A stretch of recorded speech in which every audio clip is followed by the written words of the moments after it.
બારે માસમાં ગમે ત્યારે સુરતમાં ઘરે ઘરમાં તમે જાઓ ને તો બને કેળા મેથીના ભજીયા. એ પણ સાદી આપણે મળતી મેથીની ભાજીમાંથી નહીં, પરંતુ આવી ખૂબ જ નાની એકદમ કૂણી મળતી મેથીમાંથી. તો મારા સુરતી પડોશી સુરતથી આ મેથીની ભાજી મારા માટે લઈ આવ્યા. તો તેની જ રીતથી બનતા સુરતના ફેમસ કેળા મેથીના ભજીયાની રીત હું તમને બતાવું. કેળા મેથીના આ ભજીયા બનાવવા માટે પહેલા ગેસની લો ફ્લેમ પર એક નાની એવી પેનની અંદર 1 ટીસ્પૂન સૂકા ધાણા ઉમેરી સાથે અડધી ટીસ્પૂન આખા કાળા મરી ઉમેરી દેવાના અને તેને સહેજ મિક્સ કરતા જઈ અને ભેજ નીકળી જાય ને તેટલા શેકશું, જેથી સાથે સાથે મસાલાની ફ્લેવર છે ને તે પણ ઉભરી અને બહાર આવે. બસ લગભગ અડધી મિનિટમાં ધાણા શેકવાની શરૂઆત થાય ને એટલે તુરંત જ ગેસ બંધ કરી ગેસ પરથી ઉતારી સહેજ એવા ઠંડા થવા દઈ અને એ પછી એક ખાંડણીમાં ઉમેરી દેવાના અને ઠંડા થયેલા આ મરી અને આખા ધાણાને અધકચરા સહેજ વાટી લેવાના છે. અડધી મિનિટમાં જ બંને આવા અધકચરા એકદમ સરસ વટાઈ જાય ને એટલે કેળા મેથીના ભજીયા બનાવવા માટે સુરતમાં મળતી અને આ ભજીયામાં વપરાતી આવી એકદમ કૂણી ઝીણી મેથીની ભાજી ત્યાંથી જ મંગાવેલી છે, જે મેં લીધી. એકદમ મેથીમાંથી ઉગેલા સોફ્ટ પાન સાથેની આ મેથીની ભાજી અલગ કરી અને છૂટી કરવાની. તેમાં નીચે દાંડીનો ભાગ છે ને તે ચપ્પુ વડે અલગ કરી લઈશું. ઉપરની તરફ કૂણી દાંડી અને પાન જુઓ કેટલા સરસ લીલા અને કૂણા છે. તેને થોડા થોડા લેતા જવાના, ચોપિંગ સ્ટેન્ડ ઉપર રાખી અને ચપ્પુ વડે એકદમ ઝીણા સમારતા જવાના છે. એકદમ કૂણા પાનની આ મેથીની ભાજીમાં નોર્મલ રેગ્યુલર મેથીની ભાજી કરતા સ્વાદમાં મીઠાશ હોય છે.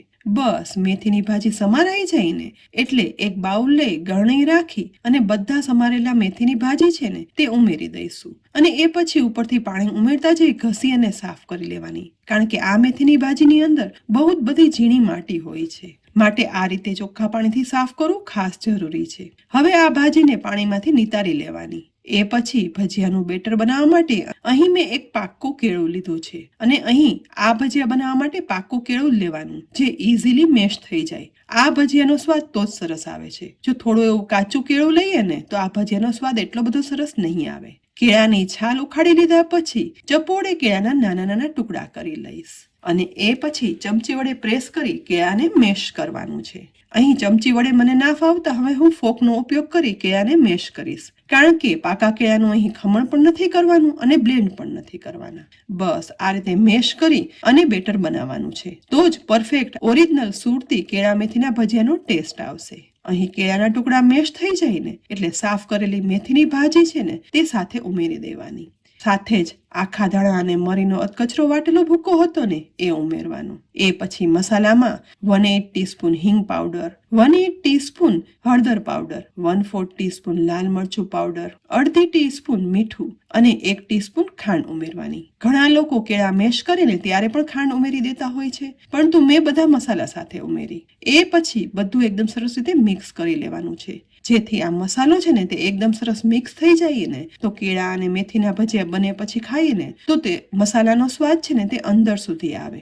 બધું સરસ મિક્સ થઈ ગયા પછી આ સમયે સૌથી પહેલા ઉમેરશું 1 ટેબલ સ્પૂન જેટલો ચોખાનો લોટ, જેથી આ ભજીયામાં થોડી ક્રિસ્પીનેસ આવે. અહીં ચોખાના લોટના બદલે રવો અથવા ઘઉંનો જાડો લોટ પણ ઉમેરી શકાય. તેની સાથે જ ઉપરથી અહીં મેં અડધો કપ બેસન લીધો છે, પરંતુ તેમાંથી જોઈએ ને એ પ્રમાણે બેસન ઉમેરતો જવાનું. તો પહેલા હું 3 ટેબલ સ્પૂન જેટલો બેસન ઉમેરી દઈશ.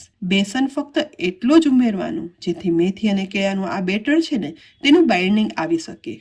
એ પછી બધું મિક્સ કરતા જવાનું. અહીં ધીમે ધીમે મિક્સ કરતા મને થોડો જેવો બેસન ઓછો લાગી રહ્યો છે, એટલે હવે ઉપરથી વધારે 1 ટેબલ સ્પૂન જેટલો બેસન ઉમેરી દઈશ. અહીં માપ જોઈએ ને તો 100 ગ્રામ મેથી હોય ને તો તેની સામે 4 ટેબલ સ્પૂન જેટલો બેસન ઉમેરવાનો અને 1 ટેબલ સ્પૂન ચોખાનો લોટ ઉમેરશું ને તો પરફેક્ટ માપથી આ કેળા મેથીના ભજીયાનું પરફેક્ટ બેટર બની અને તૈયાર થઈ જશે. હજી આપણે 2 વસ્તુ ઉમેરવાની બાકી છે. બધું એકદમ સરસ મિક્સ થઈ જાય ને એ પછી ઉપરથી 1/8 ટીસ્પૂન બેકિંગ સોડા ઉમેરશું અને માત્ર 1 થી 2 ચમચી જેટલું પાણી ઉમેરી મિક્સ કરી દેવાનું, જેથી બેકિંગ સોડા પણ એક્ટિવેટ થઈ જાય અને કેળા મેથીના ભજીયા માટેનું જેવું આપણે પરફેક્ટ સોફ્ટ બેટર જોઈને તે પણ તૈયાર થઈ જાય. અહીં બેકિંગ સોડા ઉમેરતા તેલ ભરાયા વગરના એકદમ સરસ ભજીયા બની અને તૈયાર થશે. બનેલું બેટરનો કન્સિસ્ટન્સી પણ જોઈ શકો છો, મીડિયમ ઢીલી રાખી છે. હવે આ સમયે સૌથી છેલ્લે ઉમેરશું આદુ મરચાની પેસ્ટ. આ ઉમેરવી ઓપ્શનલ છે, પણ થોડી એવી સ્વાદનો વધારો આ આદુ મરચાની પેસ્ટ કરે છે. હવે ફરીથી એકદમ સરસ રીતે ચલાવી અને મિક્સ કરી લેવાનું.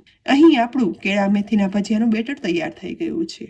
બીજી તરફ ગેસની મીડિયમ ફ્લેમ પર તેલ પણ ગરમ થઈ ગયું છે. તો થોડું એવું બેટર ઉમેરી બરાબર તેલ ગરમ થયું છે કે નહીં તે પણ ચેક કરી લઈએ.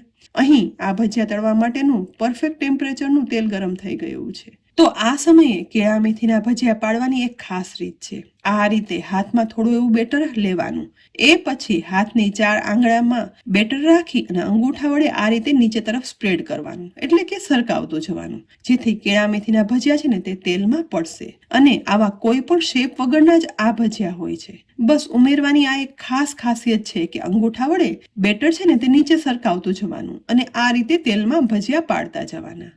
અહીં ધીરે ધીરે આ રીતે કરી કઢાઈમાં સમાઈને એટલે હું અહીંયા ભજીયા છે ને તે તેલમાં પાડી લઈશ. બસ બધા ભજીયા પડી જાય ને એટલે ગેસની ફ્લેમ છે ને તે મીડિયમ રાખી ધીમે ધીમે સાઈડ ચેન્જ કરતા જઈ અને આ ભજીયાને તળવાના છે.